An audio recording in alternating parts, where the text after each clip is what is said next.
Welcome back to our channel friends. मैं आप सबका अपने चैनल स्टॉक्स फॉर लाइफ पे बहुत स्वागत करता हूं। Welcome to STFL family. DFL members, बात की जाए एफएल इंडिया के शेयर प्राइस में एज सच कोई बड़ी मूवमेंट हमें देखने को नहीं मिल रही है जब से इनके स्प्लिट हुए हैं। स्टॉक के प्राइस की बात की जाए तो एक साइडवेज पैटर्न बना रहा है, एक रेंज बाउंड्री हमें देखने को मिल रहा है 1100 के आसपास ये ट्रेड करता हुआ दिखाई पड़ रहा है। तो जी हाँ दोस्तों, बहुत लोग कमेंट में पूछे भी कि सर इधर पे अभी के टाइम में क्या करना सही होगा, क्या क्या प्रॉफिट को बुक कर ले या फिर इधर पे फ्रेश एंट्री ले सकती है। इसके पहले आपने देखा होगा कि एफएल में कंटिन्यूसली फॉल हमें देखने को मिल रहा था। मैंने कंटिन्यूसली बेसिस पे आपको एक ही बात बताई है कि ऐसे स्टॉक्स में आपको फियर नहीं करना है और लॉन्ग टर्म में जहाँ पे ग्रोथ निकल के आता है, अच्छे खासे बिजनेस मॉडल होते हैं, तो आपको उधर पे निवेश जरूर करना चाहिए। लेकिन इसके पहले भी मैंने आपको एक न्यूज़ साझा की था जहाँ पे मैंने बताया था कि FIS ने और DIS ने अपने स्टेक को कम कर लिए हैं, लेकिन उनके लिए कंसर्न है जो बहुत ही ओवर डाइवर्सिफाई है। अगर आपका एलोकेशन सही है, ऐसा कोई पैनिक की आवश्यकता नहीं है। लेकिन दोस्तों, क्वार्टरली नंबर्स के पहले हमें एक अच्छी खासी एक्यूमुलेशन देखने को मिल रही है और एक बार क्वार्टरली नंबर्स इनके इनलाइन आते हैं, एक मेजर ब्रेकआउट पॉसिबल हो सकता है। देखा होगा कि आज रूट मोबाइल के जो नंबर्स है वो हमें इनलाइन देखने को मिल रहा है। रूट मोबाइल की बात की जाए, एफएल की बात की जाए, तो एक तरह का सिमिलर बिजनेस मॉडल है और लॉन्ग टर्म में इन सब में काफ़ी ग्रोथ की गुंजाइश है। तो जी हाँ, अभी के टाइम में हमें रणनीति क्या बनानी है और इधर पे कब एक मेजर ब्रेकआउट पॉसिबल हो सकता है, सबको डिस्कस करूंगा। बहुत कुछ सीखने को मिलेगा। चैनल फर्स्ट टाइम होंगे सब्सक्राइब कर सकते हैं इस तरह एक क्वालिटी कंटेंट को सबसे पहले एक्सेस करने के लिए। Now without delaying any for time, let's begin. आज की क्लोजिंग की बात की जाए तो 1153 के आसपास देखने को मिल रहा है। लेकिन दोस्तों, इससे कंक्लूजन मत निकालिएगा, because I am pretty much sure कि अगर आपने हमारे वीडियो से इसको परचेज किया होगा जहाँ पे एक्सट्रीम फियर था, तब कम से कम 30 से 35% के मुनाफे में होंगे। बहुत लोग तो 40-50% के आसपास से मुनाफे में है। लेकिन अगर आप देखें तो ये 1200 के नीचे पे ही ट्रेड करता हुआ दिखाई पड़ रहा है। तो इधर पे जब पैनिक सेलिंग आई थी, आप देख सकते हैं कि स्टॉक का जो प्राइस था उस समय 4000 के आसपास, 3800 के आसपास, मैं प्री स्प्लिट की बात बोल रहा हूँ। उसके बाद हमें 1:5 का स्पीड देखने को मिला था और आप देख सकते हैं गाइस कि इसका जो हाई है इधर पे एक रिएक्शन कैंडल बनता हुआ दिखाई पड़ रहा है। तो जी हाँ, आने वाले कल में यही दोस्तों डिसाइड करेगा कि इनका लॉन्ग टर्म जर्नी क्या होगा। तो मेरे हिसाब से गाइस एफएल की बात की जाए, इधर पे आपको ध्यान देना है कि एकोमोडेशन क्या देखने को मिल रही है। इसके पहले आपको पता है कि ये ASM के स्टेज 4 में था, उसको अभी के टाइम में स्टेज 1 में डाल दिया गया है और प्रीटी मच श्योर कि आने वाले नेक्स्ट वीक तक इसको ASM लिस्ट से कंप्लीटली निकाल दिया जाएगा। तब दोस्तों इसमें जो सर्किट होगा वो काफ़ी रिवाइज होता हुआ देखने को मिलेगा। तो जी हाँ दोस्तों, इधर पे एक बहुत बड़ा डिप आया था और जिन्होंने इधर पे फ़ायदा लिया वो अभी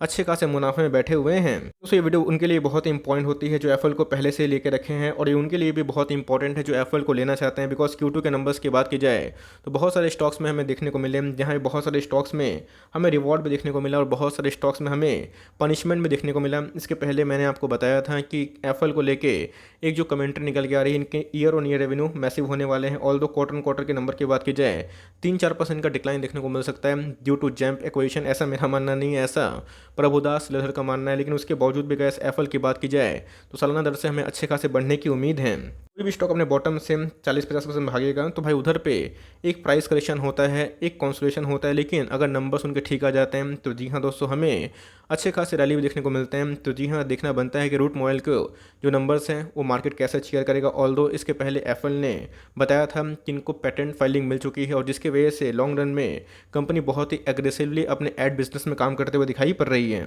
उसके ऊपर आऊँगा, लेकिन जो वीडियो को बनाने का पर्पस है ये बहुत ही इंपॉर्टेंट है, क्योंकि कोई भी एकोमोलेशन जब बहुत ही हेवी होती है तो उधर पे आपको ध्यान देना होता है कि मार्केट में जो बड़े प्लेयर्स है माल उठा रहे हैं। ऑल्दो आप देखें तो आज के दिन में हमें 72% के आसपास एकोमोलेशन देखने को मिल रही है, जहाँ पे 3.5 लाख ऑलमोस्ट शेयर ट्रेड हुए। उसके केस में आप देखें 2,80,000 शेयर्स को डीमेट में ले जाया गया। तो जी हाँ, 11 अक्टूबर के आसपास की बात की जाए, इसने अपना फ्रेश 1260 का हाई लगाया था, लेकिन इसको तोड़ना ही अपने आप में चैलेंज हो सकता है। बट दोस्तों, अगर इसको तोड़ता है तो आने वाले कल में एफएल में ट्रेमेंडस रैली आने की उम्मीद है। मैं इसी के बारे में डिस्कस कर रहा था। अगर आप देखें तो इसमें एक ह्यूज अकोमोडेशन देखने को मिल रहा है आज की बात की जाए। उसके बाद 14 अक्टूबर की बात की जाए जब मार्केट एक्टिव था 62% के आसपास, उसके बाद 65% के आसपास। उसके बाद अगर आप देखें तो मोर और लेस अगर आप देखें डिलीवरीज बहुत ही हाई देखने को मिल रही है और 208 अक्टूबर को तो 91% के आसपास एकोमोडेशन देखने को मिल रहा है। तो मेरे हिसाब से इसमें जिनको उठाना है वो धीरे धीरे उठा रहे हैं और एक बार जब इनका एकोमोडेशन का काम पूरा हो जाएगा उसके बाद हमें स्टॉक में जो रैली देखने को मिलती है वो देखने को मिल सकती है। बट मेरे हिसाब से अभी के टाइम में ये देखना बनता है कि मार्केट डायरेक्शन क्या है और इनके नंबर्स हमें इनलाइन देखने को मिल रहे हैं या फिर नहीं।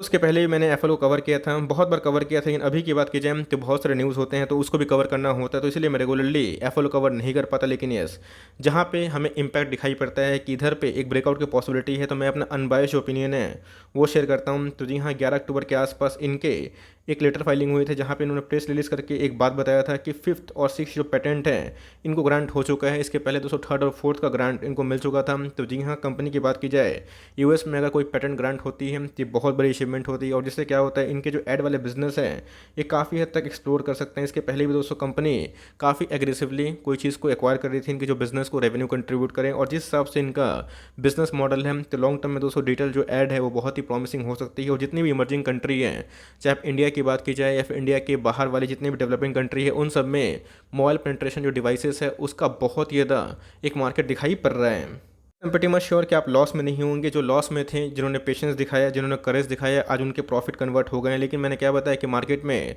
पॉजिटिव नेगेटिव न्यूज़ दोनों होती है, और मेरा काम है आपको दोनों को ही अनबायस्ड होकर कवर करना। ऑल दो आप देखें, इनके जो मार्केट कैप है 15,000 करोड़ के आसपास दिखाई पड़ते हैं, और स्टॉक का जो पी है 101 के आसपास हमें दिखाई पड़ रहा है। तो मुझे पक्का है कि ना दोस्तों, आपको मैंने बहुत और बताया भी था कि जब एप्पल जो पुराना हाई था 6200 इनके प्री स्प्लिट के प्राइस में, उस समय इनका प्राइस ट्रेंडिंग 135 के आसपास था, और वही हमें देखने को मिलता है जब प्राइस ट्रेंडिंग कम होता है तो लोग उधर पर निवेश नहीं करते हैं। ऑल दो आप देखें तो ही प्राइस ट्रेंडिंग 100 के आसपास दिखाई पड़ रहा है, मार्केट बुल फेस में। लेकिन ध्यान देखने वाली बात यह है कि जो कंपनी कंटिन्यूसली आरओई निकालती है, जो कंपनी का आरओसी सही है, और जिस कंपनी में हमें ग्रोथ निकल के आता है तो भाई उसमें पैसे बम्पर बनते हैं। आरओसी की बात की जाए तो 40% के आसपास है, आरओई की बात की जाए 46% के आसपास हमें दिखाई पड़ता है। मतलब कंपनी का जो नेट प्रॉफिट है उनके शेयर होल्डर्स इक्विटी के अगेंस्ट में काफ़ी अच्छा दिखाई पड़ता है, और इनका एक शेयर इनके बिजनेस में कितना कमा के दे रहा है वो बहुत ही इंपॉर्टेंट हो जाता है। तो गाइस, इनका जो शेयर होल्डिंग पैटर्न की बात की जाए मैं दिखाऊंगा, लेकिन उससे पहले अगर आप देखें इनका जो आरओई है बहुत ही प्रॉमिसिंग देखने को मिल जाता है। अगर आप सेल्स देखें तो जी हाँ, काफ़ी बढ़ते हुए दिखाई पड़ रहे हैं। कंपनी मैसिव हमें जंप देखने को मिल रही है, चाहे बियर मार्केट हो फिर बुल मार्केट हो, कंपनी के जो सेल्स है वो बहुत ही बढ़ते हुए दिखाई पड़ रहे हैं। और मुझे पक्का है कि इन्हें आने वाले कल में अगर प्राइवेसी को लेकर बहुत बड़ा इशू नहीं होता है तो जी हाँ, आने वाले कल में ये कंपनी और भी एक्सपोनेंशियल ग्रोथ कर सकती है। प्रॉफिट की बात की जाए तो आप देख सकते हैं कि इनके प्रॉफिट भी बहुत टाइमली बढ़ते हुए दिखाई पड़ रहे हैं। आपको देख लेते हैं गाइस, कंपनी के पास 333 करोड़ का रिजर्व दिखाई पड़ता है, और कंपनी के बोरोइंग्स की बात की जाए तो पहले से काफ़ी हाई हो चुके हैं। तो जी हाँ, कंपनी को एक्विजिशन करने के लिए पैसों की आवश्यकता थी, जिसकी वजह से कंपनी के ऊपर बोरोइंग्स दिखाई पड़ती है। बट मुझे लगता है कंपनी ग्रोथ ओरिएंटेड है, लॉन्ग टर्म में ऐसी कंपनी आपको रिवॉर्ड दे सकती है।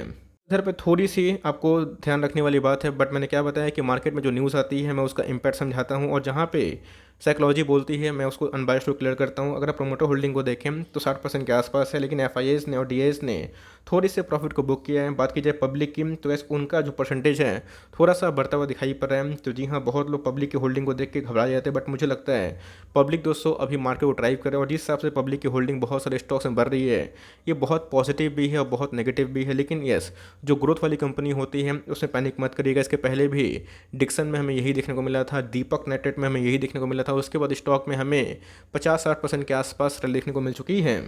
मैंने बताया कि इधर पे जो एक्मुलेशन का काम है वो अच्छा खासा देखने को मिल रहा है, और इसका जो इम्पैक्ट है हमें एप्पल के शेयर प्राइस में आने वाले कुछ दिनों में देखने को मिल सकता है। तो जी हाँ, अगर ये एएसएम लिस्ट से कम्प्लीटली बाहर हो जाता है तो मैं उम्मीद कर रहा हूँ कि एक आध अपर सर्किट ये कंपनी का शेयर प्राइस लगा दे। बट अभी की बात की जाए तो जी हाँ दोस्तों, अभी के टाइम में 1150 से लेकर 1050 ये इनके अल्टीमेट सपोर्ट बन सकते हैं। तो मेरे हिसाब से गाइस, अगर आपको एक्मुलेशन करना है फॉर लॉन्ग टर्म ऐसी कंपनी पे तो जी हाँ, आपने चाहे तो लोकेशन 5% के आसपास डाल के इन दोनों लेवल्स बाई कर सकते हैं। मेक श्योर अगर प्राइस का बिगड़ता है तो थोड़ा पैनिक ना करें, और लॉन्ग टर्म ऐसी कंपनी पर अगर आपको फेथ है तो ही निवेश करें। मेरे हिसाब से अगर आप अभी भी ओवर डाइवर्सिफाई हैं तो थोड़े से प्रॉफिट को बुक कर ले। मैं उनके लिए बोल रहा हूँ जिनके पोर्टफोलियो में 30% 40% एफएल है, बट अगर आपका मतलब एलोकेशन सही है आप कंटिन्यू कर सकते हैं। तो मुझे लगता है गाइस कि एकोमोडेशन काफ़ी हाई है, और एक बार Q2 के जब डेट्स अनाउंस हो जाएंगे जो कि अभी तक नहीं आए हैं, उसके बाद हमें एक अच्छी खासी उछाल देखने को मिल सकती है। तो बहुत लोग पूछ रहे थे कि सर एंट्री कहाँ करनी है, तो मुझे लगता है 1050 से लेकर 1150 के आसपास एक अच्छा एंट्री लेवल हो सकता है। लेकिन मेक श्योर कि आपका जो विजन है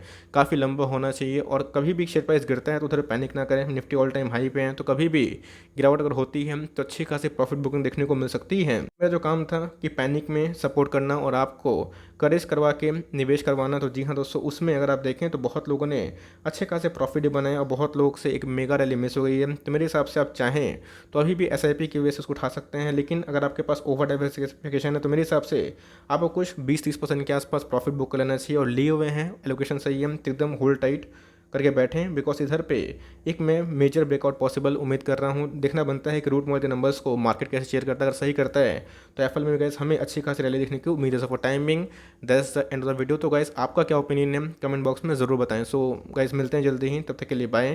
thanks for listening friends, God bless you all.